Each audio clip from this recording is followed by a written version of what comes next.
प्रत्येक कप्प्यामध्ये शेळ्या अशा पद्धतीने ठेवत की जेणेकरून त्यांचे भांडण वगैरे होणार नाही. नाहीतर काय काय शेळ्या भांडण करतात आणि त्याच्यामुळे ते त्रासदायक होऊ शकतं.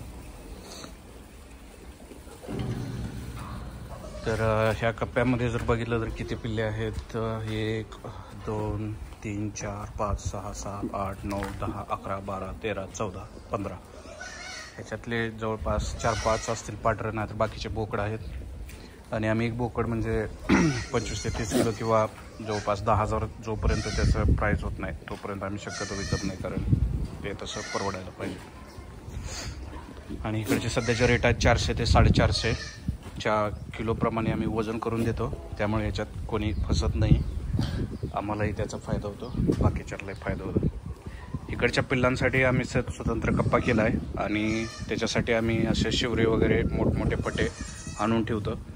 तसेच तिथे एक दोरी दिसत आहे, त्या दोरीला वगैरे पटे असे बांधलेले वगैरे असतात. तर ते पिल्लं इथे खातात किंवा त्या पिल्लांना सेपरेट वेगळा चारा वगैरे ठेवला जातो.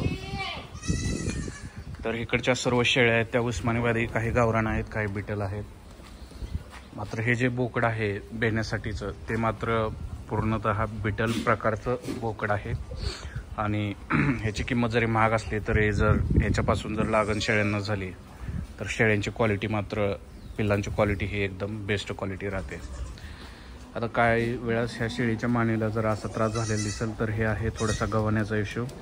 तर ही शेळी दुसऱ्या कप्प्यामध्ये होती आणि तिच्या मानेला थोडंसं लागत होतं गव्हाण्याचं, तर त्यामुळे तिच्या मानेवरचे केस निघून गेलेले आहेत. तर तुम्ही गव्हाण्याची रचना करताना असं करा की जेणेकरून शेळ्याच्या मानेला वगैरे काही लागणार नाही.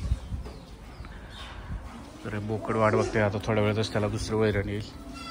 कोंबड्या पण मधून फिरत आहेत, कारण त्यांना पण तांदूळ वगैरे टाकायची सोय करावी लागेल. आणि आमच्या कोंबडीची जी जाळी आहे ती आहे पलीकडच्या साईडला.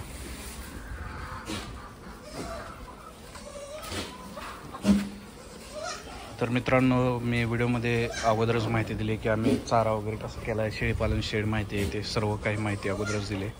तर प्लीज व्हिडिओला शेअर, लाईक, सबस्क्राईब करा आणि तुमचे काही क्वेश्चन्स वगैरे असतील तर कमेंटमध्ये विचारा. थँक्यू. मी परत दुसरा एक व्हिडिओ घेऊन येतो.